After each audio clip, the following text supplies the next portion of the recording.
ایک بزرگ تھے جن کو بیداری میں حضور صلی اللہ علیہ وسلم کی زیارت ہوا کرتی تھی، بیداری کی حالت میں زیارت ہوتی تھی۔ یہ پیارے مصطفیٰ کا کرم ہے کہ جب وہ چاہیں تو وہ کر لیں، یہ ان کی مرضی ہے، جو چاہیں وہ کر لیں۔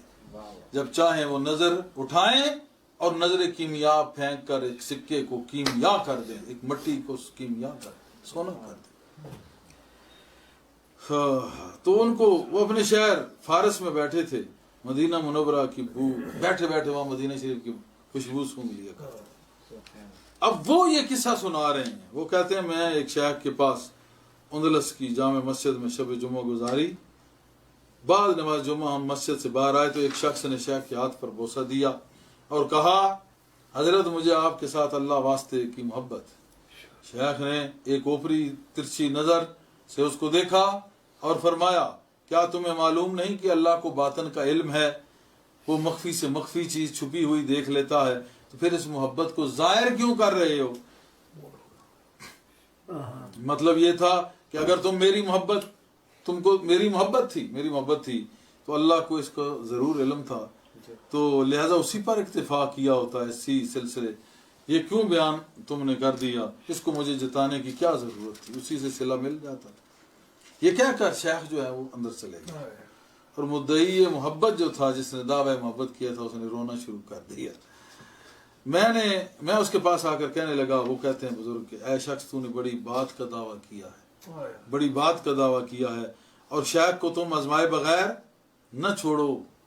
شیخ اب جو ہے نا تمہیں آزمائے بغیر نہیں چھوڑتے، اب تم نے اتنا بڑا جو دعویٰ کیا ہے تو اب تمہیں آزمایا جائے گا، شیخ تمہیں آزمائے گا، آزمائے بغیر تمہیں نہیں چھوڑے گا۔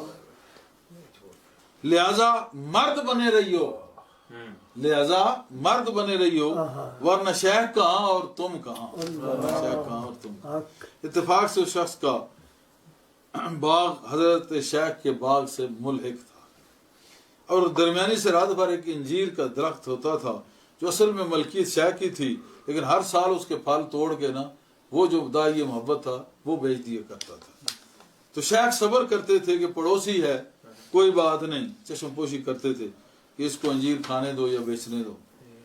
اب چونکہ اس نے محبت کا دعویٰ کیا تھا، اب چونکہ آ گئی مسئلہ، اور تو شیخ نے کہا کہ یہ درخت ہمارا ہے، اس کا پھل اب تو توڑ نہیں سکتا۔ وہ جو مدعی محبت تھا دعویٰ کرنے والا، اس نے انکار کیا اور کہا کہ درخت تو میرا ہے۔ اب یہاں پہ محبت جو دعویٰ کرتے ہیں نا، جب امتحان آتا ہے تو پھر اس وقت پتہ چلتا ہے کہ ان کی محبت کتنی سچی ہے کتنی جھوٹی ہے۔ تو جب آزمایا جاتا ہے، قرآن میں ہے نا کہ لوگوں نے گمان کر لیا کہ یوں چھوڑ دیے جائیں گے، نہیں، ان کو آزمایا جائے گا۔ تو شیخ بھی آزماتا ہے۔ تو اس نے جب آزمایا تو اس نے کہا نہیں میرا ہے، آپس میں مقدمہ بازی ہو گئی، بڑا لمبا وہ قصہ بنا، حتیٰ کہ وہ شیخ کو گالی بھی جو ہے وہ دیا کرتا تھا، گالی دیتا تھا۔ اسی شخص کو پھر میں نے یہ کہتے ہوئے سنا کہ جب میں حج کو گیا اور روزہ مطہرہ پر حاضری دی تو مجھ پہ ایک حالت طاری ہوئی۔ میں نے عرض کی یا رسول اللہ صلی اللہ علیہ وسلم، میرا یہ گمان نہ تھا کہ آپ کے مدینہ میں پہنچ کر پھر فارس کو واپس جاؤں۔ قبر شریف کی جانب سے قبر پاک کی جانب سے مجھے ایک آواز سنائی دی، اگر میں اس قبر کے اندر بند ہوں تب تو جو آئے یہیں رہ جائے، اور اگر میں بصورت فیض روحانی بشکل شیخ اگر میں ادھر بند ہوں تو پھر تو ٹھیک ہے، جو آئے ادھر ہی ٹکا رہے، اور اگر میں بصورت فیض